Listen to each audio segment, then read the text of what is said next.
ഹിറ്റിന് വേറെ എന്തെങ്കിലും ആൾക്കാരുണ്ട് അതും കൂടി അടിക്കും പടം. ഹിറ്റ് നൂറല്ല, ചിലപ്പോൾ 1000 കൂടി അടിക്കും. കാരണം ഇന്നത്തെ മലയാള സിനിമയ്ക്ക് ലിമിറ്റേഷൻ ഇല്ല. നമ്മൾ നല്ല സാധനം ആൾക്കാർ കൊടുത്തിട്ട് പടം കാണും. അതാരും റിവ്യൂ പറഞ്ഞുകൊണ്ടെന്നല്ല, നല്ല സിനിമ കാണാൻ പ്രേക്ഷകരുണ്ട് ഇന്നത്തെ കാലഘട്ടത്തിൽ. അതിൻ്റെ ലിമിറ്റേഷൻ എത്രയും നമുക്ക് പറയാൻ പറ്റില്ല. ഇങ്ങനെയാണ് ഇപ്പോൾ നമുക്കൊന്നും പ്രെഡിക്റ്റ് ചെയ്യാൻ പറ്റില്ലല്ലോ.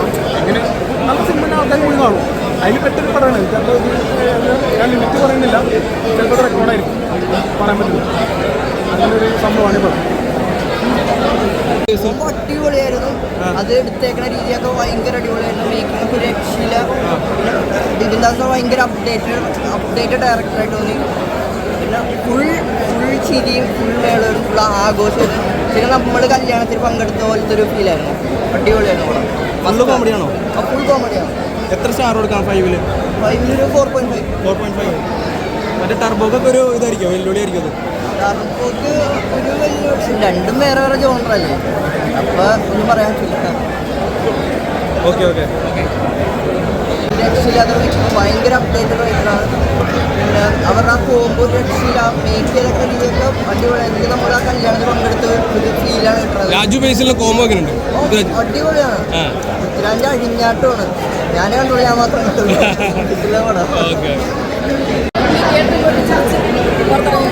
രാജുവേട്ടനും ബേസിലൊക്കെ പെർഫോമൻസ് ചെയ്യുന്നുണ്ട്. പൊളിയാണ്, ഒന്നും പറയാനില്ല. ഫസ്റ്റ് ഹാഫ് നന്നായിട്ട് എല്ലാവരും ചിരിപ്പിക്കാൻ കഴിഞ്ഞിട്ടുണ്ട്. നന്നായിട്ടുണ്ട്. ബേസിലാണെങ്കിൽ നന്നായിട്ട് ചെയ്തിട്ടുണ്ട്. പൃഥ്വിരാജ് അടിപൊളിയാണ്. ഒരു വെറൈറ്റി ആയിട്ടുള്ള സംഭവമാണ്. ഒരു കോമഡി ഇതുവരെ ചെയ്തതെന്ന് വളരെ നന്നായിട്ട് ചെയ്തിട്ടുണ്ട് പൃഥ്വിരാജ്. കോമഡി. ഓക്കെ, ശേഷം നമ്മളൊരു ഫാമിലി മൂവി കാണാണ്. നല്ല കോമ്പിനേഷൻ. ബേസിക് ജോസഫിൻ്റെ നല്ലൊരു ജയലളിതയ്ക്ക് ശേഷം ഒരു തമാശ രീതിയിലുള്ള നല്ല അടിപൊളി പടം. അവർ തമ്മിലുള്ള രാജോട്ടിൻ്റെ ബേസിക് ജോസഫിൻ്റെ കോമഡി ഒരു കോമ്പിനേഷൻ നന്നായിട്ടുണ്ട്. അതുപോലെ തന്നെ ബിപിൻ ദാസിൻ്റെ ജയശേഷിക്കുള്ള നല്ലൊരു അടിപൊളി ഹിറ്റ്. പക്ക ഫാമിലി മൂവിയാണ്. കോമഡി നല്ല വർക്കൗട്ട് ആയിട്ടുണ്ട്. സഹനടന്മാരായിട്ട് അഭിനയിച്ച ബൾഷേട്ടനാണെങ്കിലും ജയശേഷനാണെങ്കിലും എല്ലാവരും നന്നായിട്ട് അഭിനയിച്ചിട്ടുണ്ട്. ഇതിൻ്റെ ക്ലൈമാക്സ് വരുമ്പോൾ നമ്മൾ ആ പേരിനോട് ഗുരുവായൂർ അമ്പലനടയിൽ നിന്നുള്ള പേര് ക്ലൈമാക്സ് ഭാഗത്താണ് ഏറ്റവും യോജിക്കുന്നത്. ഒരു പഴയ നമ്മളെ നന്ദന മൂവിയുടെയൊക്കെ ഒരു സാമ്യം ആ ക്ലൈമാക്സ് ഭാഗത്തിനൊരു ഫ്ലാഷ് ബാക്ക് അതിൽ പറയുന്നുണ്ട്. നന്നായിട്ടുണ്ട്. നല്ല അടിപൊളി പടമാണ്. മസ്റ്റ് ഫാമിലി വാസുകളാണ്, മസ്റ്റ് വാസുകളാണ്. നല്ല ഒരു ബിൻദാസിൻ്റെ നെക്സ്റ്റ് ജയശേഷിക്കുള്ള നെക്സ്റ്റ് അടിപൊളി ഒരു ഫാമിലി ഹിറ്റാണ്. ബ്ലോക്ക് ബസ്റ്റർ അതിനും വേറെ പോകും. സീറ്റ് അടിക്കാൻ ചാൻസ്. നല്ല അടിപൊളി പടമാണ്. ത്രില്ലിംഗ് ആണ്. കണ്ടിരിക്കാൻ നല്ല കോമഡി ഉണ്ട്. മസ്റ്റ് വാച്ചുകളാണ്.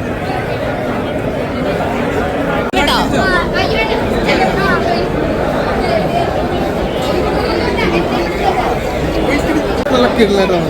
അതേപോലെ തന്നെ പൃഥ്വിരാജിൻ്റെ ക്ലൈമാക്സ് ആകുമ്പോൾ ഒരു ഫൈറ്റും കാര്യങ്ങളുണ്ട്. അതൊക്കെ രസമാണ്. നമുക്ക് തിയേറ്ററിൽ നിന്ന് എൻജോയ് ചെയ്ത് കാണാനുള്ളൊരു പടമുണ്ട്. എന്തായാലും എടുക്കണ കാഴ്ച മുതലാണ് എല്ലാ ആർട്ടിസ്റ്റും അവസാനം എല്ലാവരും ഒരുമിച്ച് അതെ, ഒരുമിച്ചാണ്. അതായത് ഒരു കല്യാണത്തിൻ്റെ ഇതാകുമ്പോൾ എല്ലാവരും ഒരുമിച്ച് വന്നിട്ടുണ്ട്. അതൊക്കെ രസമായിട്ട് വന്നിട്ടുണ്ട്. ആദ്യം തൊട്ട് അവസാനം വരെ ഫുൾ കോമഡിയാണ്. ഫുൾ കോമഡി പടമാണ്.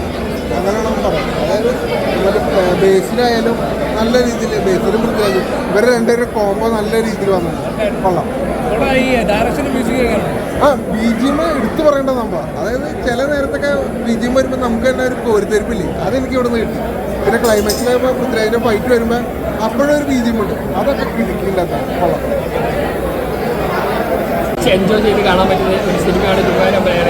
ക്ലൈമാക്സിലുള്ള ഒരു നന്ദനം റെഫറൻസ് ഒക്കെ ഉണ്ട്. അത് പറഞ്ഞാൽ ഇതായപ്പോൾ ആ സീൻ കാണാൻ വേണ്ടി മാത്രം തന്നെ അത് കാണാൻ എനിക്ക് തോന്നിപ്പോൾ. കാരണം അങ്ങനെ നിൽക്കുന്ന പൃഥ്വിരാജ് ഇന്ന് എവിടെ അതേ ഒരു കോമഡി ടൈമിലൊക്കെ അതിഗംഭീരമായി മുന്നോട്ട് പോയിരിക്കുന്ന ഒരു പൃഥ്വിരാജ് നമുക്ക് ഇതിൽ കാണാൻ പറ്റും. ഒരു മസ്റ്റ് വാച്ച് കോമഡി ഫാമിലി എൻ്റർടൈനറാണ് ഗുരുവായൂർ.